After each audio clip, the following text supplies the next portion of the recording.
Hace un siglo, un arquitecto alemán concibió posiblemente el proyecto más extravagante de la historia, la desecación literal del océano. En el ámbito de los megaproyectos de ingeniería, esta propuesta se destaca como la más ambiciosa, superando a las pirámides de Gizeh, la presa Ober e incluso el Canal de Panamá. Sin embargo, la interrogante clave es, ¿por qué buscaba llevar a cabo semejante proeza y existía alguna viabilidad en su plan? Para adentrarnos en esta cautivadora narrativa, es necesario retroceder al siglo XIX, época en la que muchos europeos, especialmente en Alemania, abrazaban la noción del Lebensraum. Este término alemán, traducido como espacio vital en inglés, plantea una premisa relativamente simple. A medida que la población de una nación crece, sus habitantes requieren más espacio. En la década de 1920, esta idea capturó la atención de Adolf Hitler, influyendo significativamente en su perspectiva del mundo. Hitler llegó a la conclusión de que, conforme Alemania ascendiera en poder, necesitaría una expansión considerable de su espacio vital. La misma idea resonaba en otros países europeos, pues el continente experimentaba un rápido aumento demográfico y la disputa por el espacio se intensificaba. Comparable a globos inflados en una sala estrecha. Muchos preveían que era solo cuestión de tiempo antes de que esos globos estallaran en conflicto.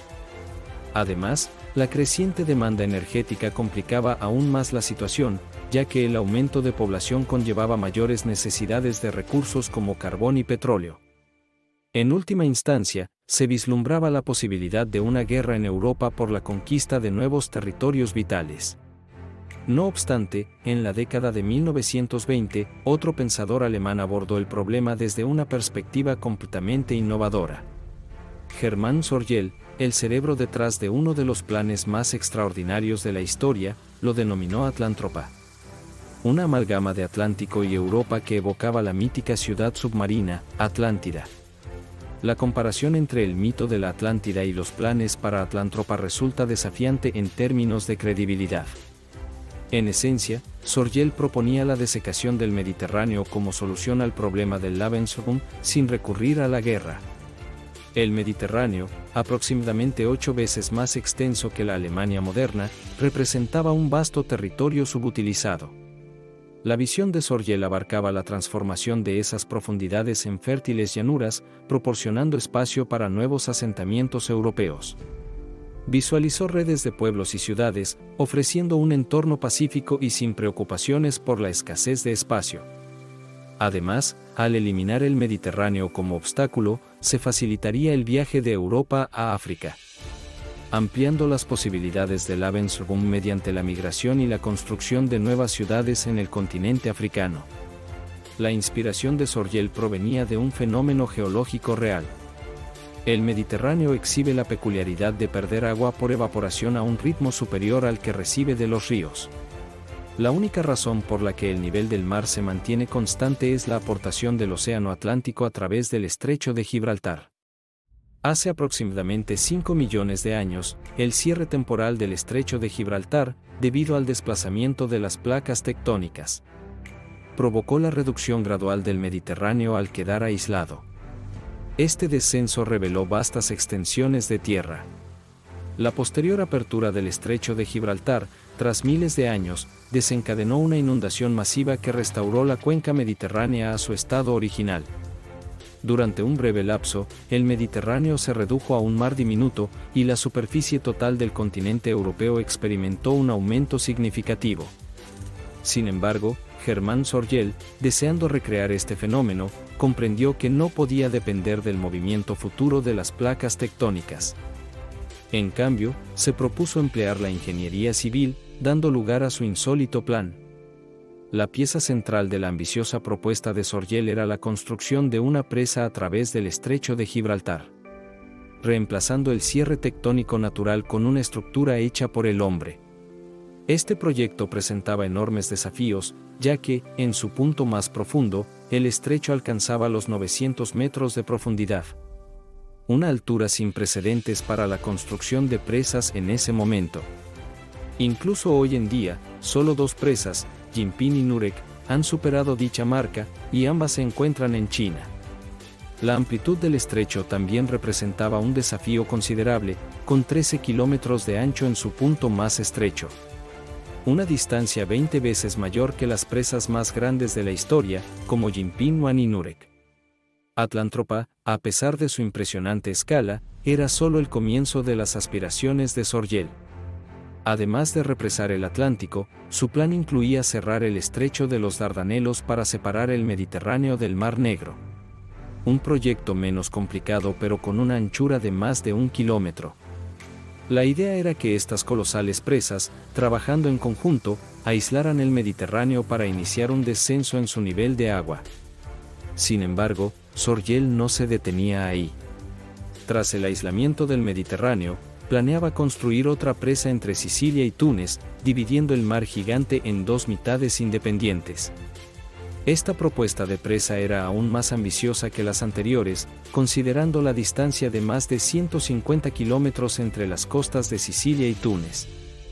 El plan de Sorgel implicaba el uso de esta presa para lograr diferentes niveles de descenso en las dos mitades del Mediterráneo. 100 metros en la mitad occidental y el doble, 200 metros, en la mitad oriental. Aunque suene increíblemente complicado, estos cálculos se basaban en una meticulosa consideración de la geografía costera de ambas regiones. El descenso proyectado de los niveles de agua revelaría hasta 700.000 kilómetros cuadrados de tierra, el doble del tamaño de Alemania.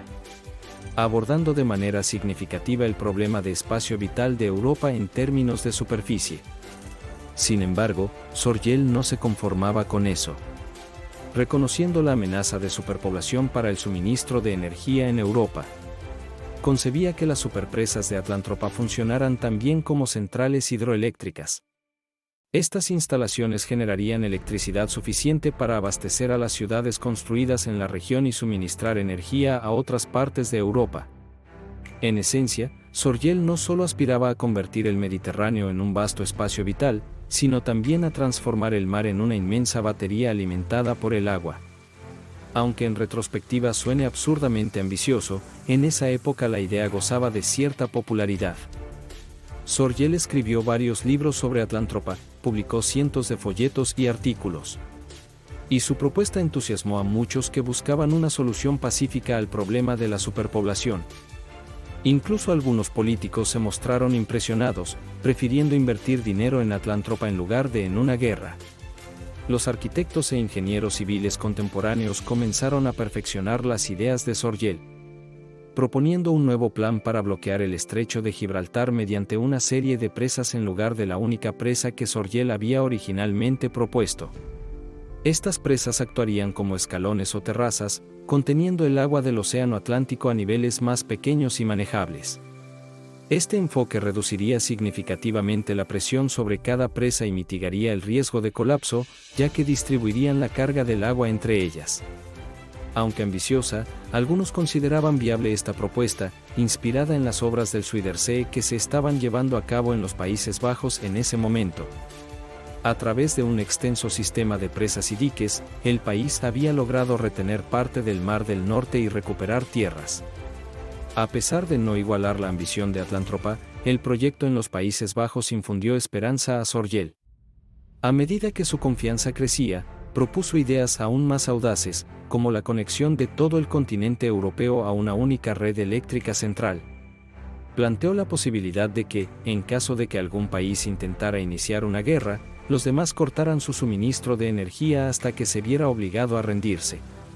También abogó por la creación de sistemas de canales en lugares como Italia y Egipto. Con la disminución del nivel del mar, ciudades como Venecia y El Cairo se encontrarían repentinamente aisladas del comercio marítimo en el que históricamente dependían. Sin embargo, Sorgel planeaba contrarrestar este efecto mediante una red de canales que conectara estas ciudades con las aguas del Mediterráneo.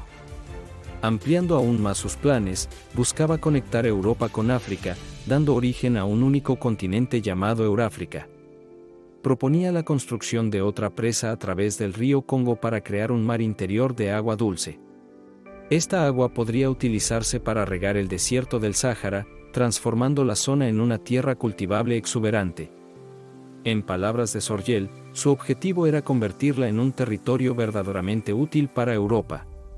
La región estaría conectada a los países europeos mediante una red de ferrocarriles, que incluía vías que cruzaban las presas en el estrecho de Gibraltar y entre Sicilia y Túnez.